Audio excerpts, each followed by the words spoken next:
So in this video, I want to make the case that Vladimir Putin is the bad idea champion of the 21st century. And what I mean by that is he has had such a terrible impact on world events that just his bad ideas, his idea to invade Ukraine, which has gone on for more than a year, has it's terrible. And I'm going to talk about the idea. I'm going to talk about the assumptions that led into doing the invasion. I'm going to talk about why the assumptions were flawed, the outcomes, and then why he did it. Okay, so let's talk first about the idea. So Putin has this idea that he's going to invade Ukraine and he's going to unite Ukraine with Russia. And it sounds great on paper if you're Russian. It doesn't sound that great if you're Ukrainian, but he kind of understands what he's trying to do. So that's good so far, that he at least knows what his objectives are, even if it's a bad objective. Alternatively, instead of reuniting with Russia, he might just set up a puppet state that's very beholden to him, kind of like Georgia after the invasion in Georgia is, going to be at his heel. Moldova was probably next. Perhaps Finland and Sweden, if it all went well, would be invaded or taken over or whatever. Maybe even Poland and the Baltic states if the Western NATO allies didn't wake up, and but they probably wouldn't. They were paper tigers. And so the sky was the limit. Moreover, President Xi in China was watching, because what was going on in Ukraine was going to become proof of concept for him to decide whether he was going to take Taiwan. Okay, so let's talk about the assumptions. So the first assumption is that Ukrainians and Russians are one people. There's a famous saying that Ukraine is not Russia, but Vladimir Putin either hasn't heard that or has deeply discounted it. He always goes back to Kiev and Rus and talks about the historic connection between the people. But the people in these two countries think very differently, and they think about themselves very differently. Now, Russia talks about its historic lands, the lands that once were controlled by Russia, and so we're just going to reunite them. Now, that's kind of a dangerous thing, and we'll talk about that in a little bit. Talked about countering Western 2014 intervention after the Maidan revolution, and he's really convinced that that was, the West's doing. He also had this assumption that Russia has the military might to overthrow Ukraine, and he's probably right about that first assumption, but not about all that comes with it, and we'll talk about that in a moment. Yeah, he thought he was going to roll in and conquer the territory in just a matter of weeks. He thought that Zelensky would flee. He thought that it would be an easy snatch and grab operation, and the West would protest. They would say some strong words, maybe lodge a complaint in the UN, and then they would do nothing. Now, he has a reason to think that they would do nothing. 2004 Orange Revolution came and went. The 2008 invasion of Georgia came and went. The 2014 grab of Crimea came and went. And where were NATO and EU and America? And nobody really checked him. So he kept getting a little bit antsier and antsier as time went on. And in his calculation, look, the U.S. was deeply divided with its own issues. The U.S. left Afghanistan in disgrace. The U.K. left the EU, and Boris Johnson was in charge in Britain. And so Boris, who's he? And Macron was, kind of leaning towards appeasing. In Putin's calculations, Schultz is dependent on Russia for energy, and NATO was weak. It was a threat only on paper. That's the way that Putin probably looked at what was going on before he decided to pull the trigger and invade Ukraine. Okay, now, were the assumptions flawed? Because if your assumptions have to be correct in order to judge correctly and be able to make the right decisions. But I think his decisions were flawed because his assumptions were flawed. So let's go to the first one. Ukrainians and Russians are one people. Not really. Okay, there is some truth to the Kiev and Rus, the origins, but then they kind of split and went their separate ways. They were different people for some time. They were on paper connected and on paper disconnected, on and off. But since 1991, particularly, they are on very different paths. And the Ukrainians do not see themselves as Russians. They don't speak the same language. They do not want to speak the same language. They do not want to be called Russians. It's somewhat similar to the Irish and the British. Russia's historical lands. This is a terrible argument. If you take that historical lands argument of Novorossiya or Novorossiya, I'm not sure how you pronounce that. If you take that kind of argument, well, Ukraine has an argument as Kievan Rus to Russian lands as well, if you just go back far enough. And so it's really a terrible argument. Countering the West's 2014 invasion after the Maidan Revolution. Okay, Putin really, in his heart of hearts, believes that the United States was behind the Maidan Revolution. Like the CIA must have been drumming this up because, as a ex-KGB guy, that makes sense to him. That's the kind of thing that he would have done. So, of course, the United States would have been doing that kind of thing to overthrow Ukraine. But I don't think that there's any evidence for that. But nonetheless, he believes that. Does he have the military might to overthrow Ukraine? Yes, but. Okay, so what I mean by yes, but. So Russia is about 3 times in population, many times in GDP, many times in geographical, just the size of the countries and the mineral resources and all the other things that go with that.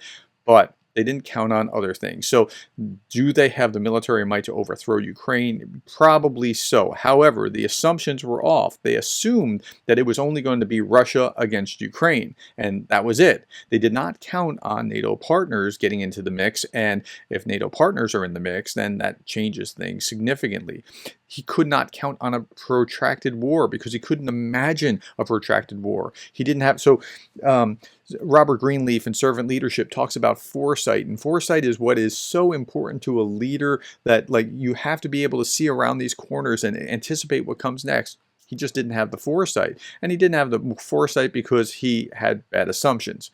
And when the leader makes a mistake, it's his people that suffer. So Putin makes the error, and hundreds of thousands of people have died as a consequence of his miscalculation. He thought that he was going to roll in and conquer the country in just a matter of a couple weeks. So he was relying on bad information. He believed his own propaganda. He overestimated his own toughness and underestimated the corruption of just how bad the Russian stocks and supplies were. But again, that wasn't going to be a problem if the West didn't get involved, and he didn't think the West was going to get involved. He underestimated his opponent's will and potential allies, and that was going to hurt him. He also believed that Zelensky would flee, and this is the biggest miscalculation of all of his miscalculations. By staying, and I read this somewhere, somebody said this, this isn't my original thought, although I've come to it independently. By staying, Zelensky truly altered the course of history, because Putin pushed the international experience of how countries interacted and got along. It's like he pushed a planet out of orbit and it was going astray, and Zelensky pushed it right back in by checking him. So Zelensky altered the course of history, and it wasn't Zelensky alone. Ukrainians are just different. They just think differently than Russians do, and they weren't going to take this lying down. It was on their own ground. They're fighting for their own homeland. They truly experience this as a struggle for independence, for their own. It's an existential threat to them. So he should have known this, and he really should have known this, but this was a failure of his intelligence and believing what he wanted to believe. Now, in fairness, the U.S. and other Western governments thought that Ukraine didn't have a chance and would fall, and that's why the U.S. offered him a ride where he said the now famous words, "I need ammunition, not a ride." Right? Now that's going to go down in history with Churchill saying that we'll fight in France, and we'll fight in the oceans, and we'll fight in the seas, and we'll fight on the beaches, and we'll fight on the landing grounds, and we'll never surrender. That, "I need ammunition, not a ride," is going to go down in the pantheon of history as one of the greatest lines ever uttered. It's like, come and take. Okay, it will be the idea that it would be an easy snatch and grab operation was another fatal flaw in his assumptions. The special military operation. You can go to jail for not calling it a special military operation. Don't call it a war. You must call it a special military operation. But the special military operation was flawed from the start. Putin was not ready for a long war. He knew that, I don't think that if he knew that he would be in this a year plus later, he would actually have done it. I don't think for a moment he would have done it, but now he's kind of trapped. Uh, Being a nuclear power doesn't help.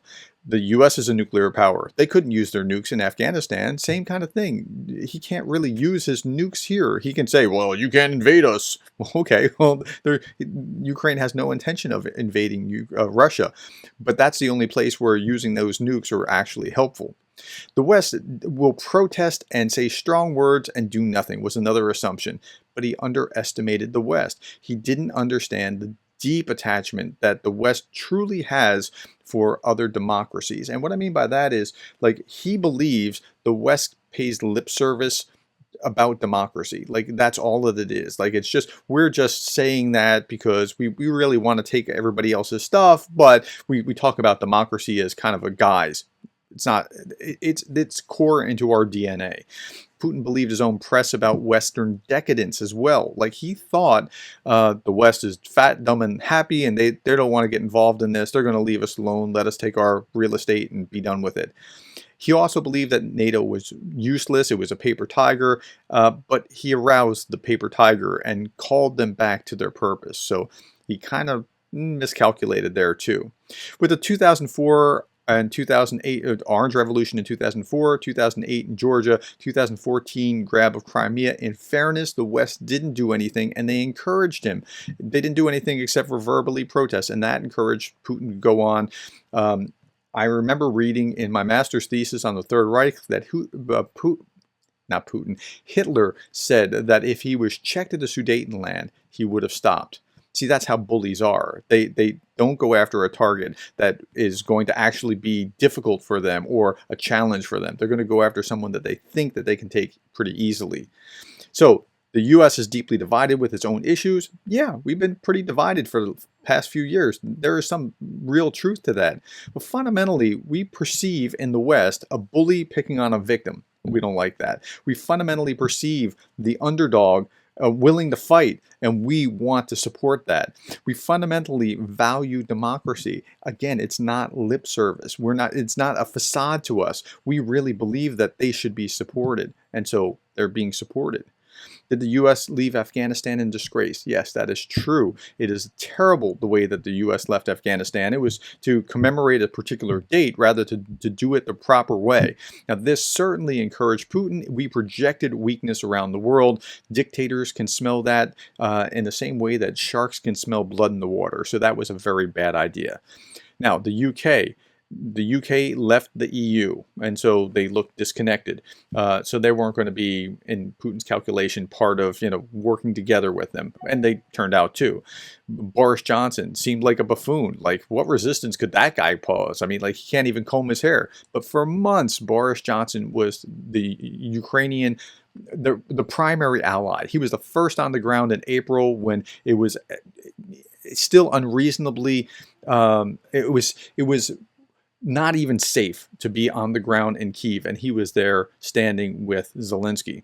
Macron has a tendency toward appeasing, not to mention he's very young, but he was instrumental. He was involved in the process from the start. Scholz, was he dependent on Russian energy? Yes. Merkel got him into that deal, and the pacifist population in Germany doesn't want really any part of this, but okay, that's where they are. But Germany still recognized the threat to world order, and I think that Putin underestimated the balance of power that has always been, whether it was checking Napoleon or World War I or World War II, there's a balance of power between nations, and he totally missed it. Finally, with NATO was weak. It's a threat only on paper. But this threat emerged to check Soviet aggression, and Putin's actions help them, remind them of their reason for their own existence, of their purpose, of what they even existed for. Now, at first, they were just saying, well, if you touch 1 inch of our soil, and Putin wasn't even worried about that. He was worried about Ukraine, maybe Moldova, maybe Finland. I remember like 2 days after the invasion, watching on the news as the Finnish president made a quick trip to Washington to talk to Biden about this because they were really worried. And now that's actually changed where Finland is now, okay, so the outcomes. Let's talk about the outcomes since I'm already there. Putin wanted a quick victory, but a year plus later, there's no way out. right? There's really no way out. He can't really just go, we got it, we won, we're gonna go home, and no, because the Ukrainians aren't going to stop. They're going to keep coming back for what you have taken. Okay, he wanted to push NATO out. NATO kept encroaching on Russian space. Well, I would quibble with that argument, but let's say if that was the case, you did exactly the wrong thing, because what happened was now Sweden and Finland are trying to join NATO, 850 square kilometers between their territories, which is larger than Ukraine's 600 square kilometers, and you know that they're going to want to join NATO as soon as they can as well. So if that was your goal, kind of backfired. You want to unite Ukraine and Russia. Well, now there's generational hatred where I read about in a Ukrainian university, students stopped writing Russia with a capital R. They don't want to speak the language in Russian. Russian books are being destroyed, pulled from libraries. Now, I'm not a big fan of destroying books, but I understand what the sentiment is. We went from something like 20% of the population in some of the eastern oblasts in Ukraine to now only about 2% that actually are supportive of Russia in any meaningful way. So this idea of wanting to make Russia great again, a great empire, united with Ukraine, it turned out that you made Russia a sanctioned pariah in the world. Okay, let's talk about why. So I'm just wrapping up the book Hitler's Charisma by Lawrence Rees. Lawrence Rees is a notable historian, wrote a lot about World War II. Hitler made demands on his generals that were overly optimistic. Like, you had a optimistic assumption on top of an optimistic assumption on top of an optimistic assumption if he was going to prevail. Now, Putin's doing the same kind of thing. Everything had to go right for Hitler for the plan to work. Like, the invasion of Russia was a bad idea. In fact, he likened it to like telling the general, invade the moon. Like, it just couldn't have worked, but Hitler ordered it anyway. And Putin is doing the same thing. But why is he doing it? And he has this problem because he's a dictator. Now, it sounds like it would be a great idea to be a dictator. It sounds like it would be wonderful. Everybody does exactly what you want, but no one can tell you no.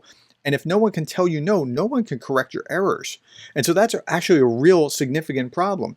Yes men bring you faulty information that you want to hear because they don't want to get thrown out of a hotel balcony, right? I mean, they don't want things to go very badly for them, so they're going to lie to you.